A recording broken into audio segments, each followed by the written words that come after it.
aside from all of these relationships they have been making, aside from the Crown Prince of Saudi Arabia, saying China was our most important trading partner this year, but for the next 50, well, yep.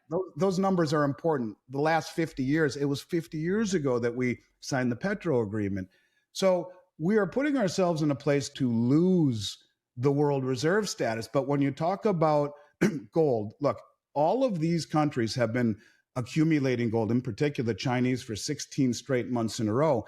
And just like the finance minister, Sergei Glaziev, said a few years ago, that they're going to issue a common settlement currency in time that will be a basket of local currencies and a basket of commodities. AndySchectman, CEO of Miles Franklin, highlights the convergence of geopolitical and economic factors alongside strategic maneuvers by Brics nations, which pose a significant risk to the US dollar's status as the world's reserve currency.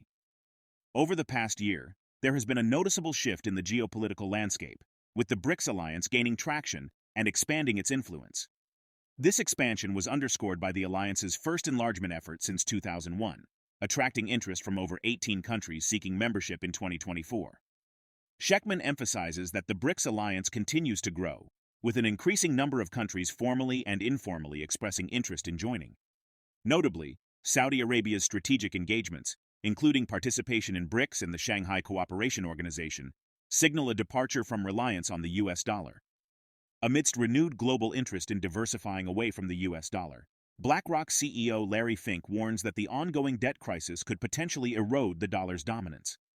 Fink's remarks underscore the urgency of the situation, reflecting concerns about the dollar's stability. Schectman underscores the significance of gold as a Tier 1 asset and notes the trend of central banks, particularly those in British countries like China and Russia, repatriating and strategically accumulating gold since 2018. This strategic shift from the US dollar towards gold highlights growing global concerns about the dollar's economic vulnerabilities. Despite its current status as the global reserve currency, the US dollar faces mounting challenges amidst a shifting global narrative. Concerns about its economic fragility have prompted many countries to diversify their holdings, with an increasing number turning to gold as a hedge against currency risk. Come along as we explore the valuable insights provided by AndySchectman. Don't miss out on our latest updates. Subscribe to our channel and activate notifications. Thank you for tuning in.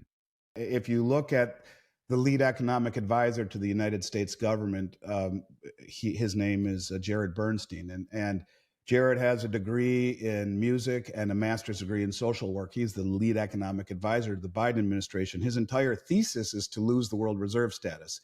It's a privilege we can no longer afford. And he's written reports that were picked up in both the Washington Post and the New York Times on this. One was called Dethrone King Dollar. And when Trump threw tariffs on China, he came out and publicly said, fantastic, maybe now we'll lose the reserve status. So keep that in mind as we go through this. And you're right. I think that it's really very important to try and understand what gold represents, but we go back and we look at the reclassification of it as a Tier 1 asset. We look at the repatriation by the central banks and then their massive buying spree that really started in 2018 and continues through today.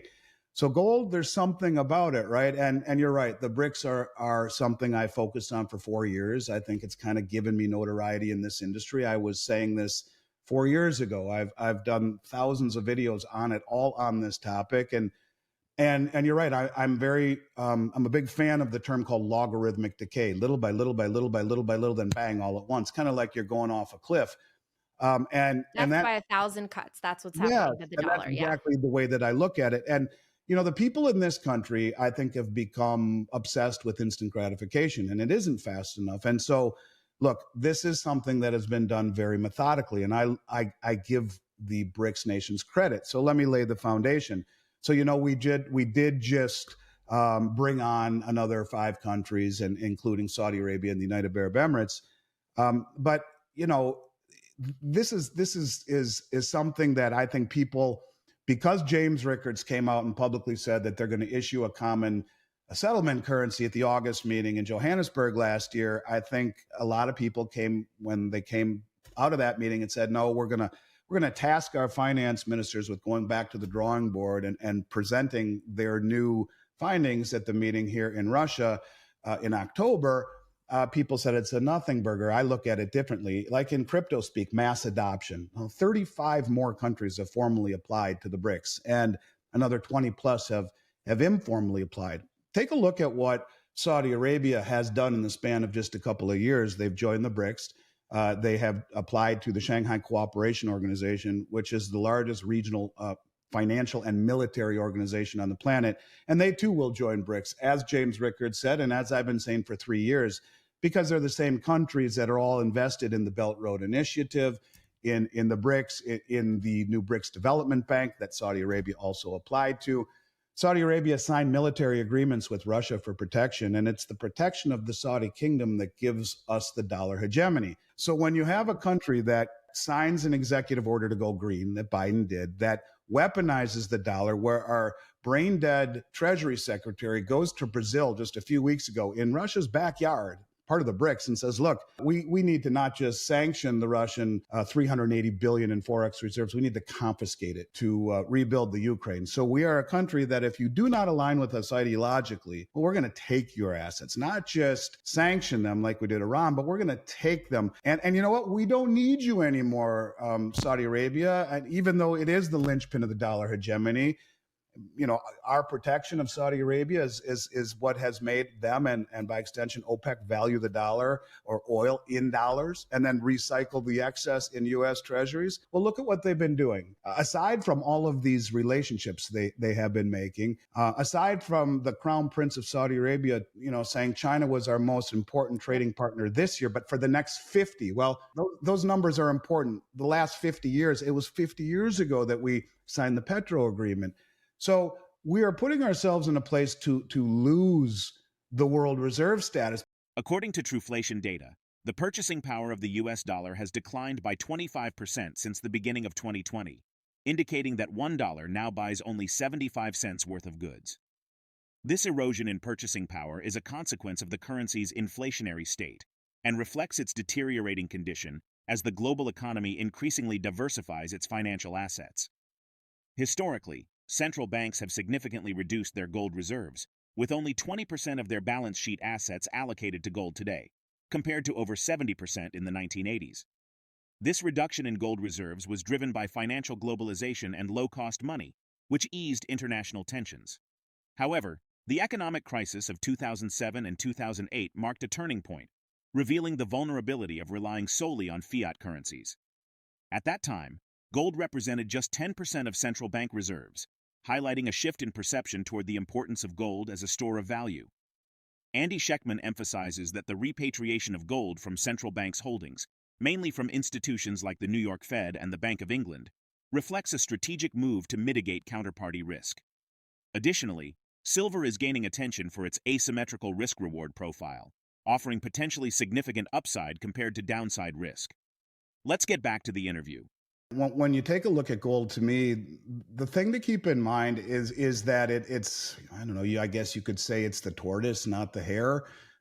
It moves slowly and methodically. And, you know, you go back to the beginning of the century, go back to 2000, over the last 24 years, it's appreciated roughly by 7.8% per year, very slowly, very methodically.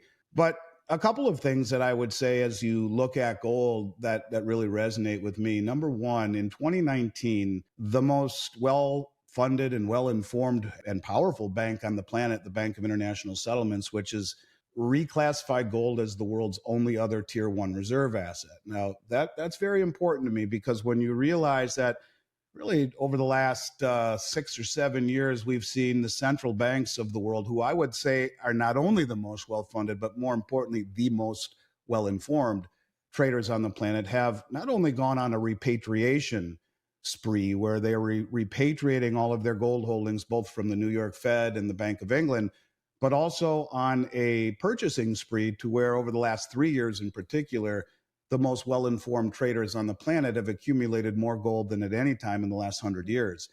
So I think the most important thing when we talk about gold is that it is important enough to be reclassified the only other tier one reserve asset other than dollars or treasuries, and important enough to be accumulated by the central banks at a level we've never seen before, and really again, a very important topic in this removal of counterparty risk.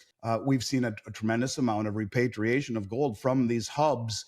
And I think that's very, very relevant in the time that we are heading into. And I know that that's a constant theme with Bitcoin as well, is an asset that is not simultaneously someone else's liability. And I think that's very important here, because if the central banks were just buying and leaving it at the Fed and leaving it at the Bank of England, it would have less impact on me. But to see them repatriate it and to have constantly gold and silver being bled dry out of the LBMA and the COMEX and shipping eastward, to me, says a lot about where we are. So again, I think the best is certainly ahead for gold. But one of the problems that people have with gold is that it moves in a very methodical fashion. It isn't instant gratification, but it has been moving slowly and steadily. And when we look at silver, I mean, I look at an asset, to me, that the phrase that comes to mind is asymmetrical risk reward. And it has maybe the best asymmetrical risk reward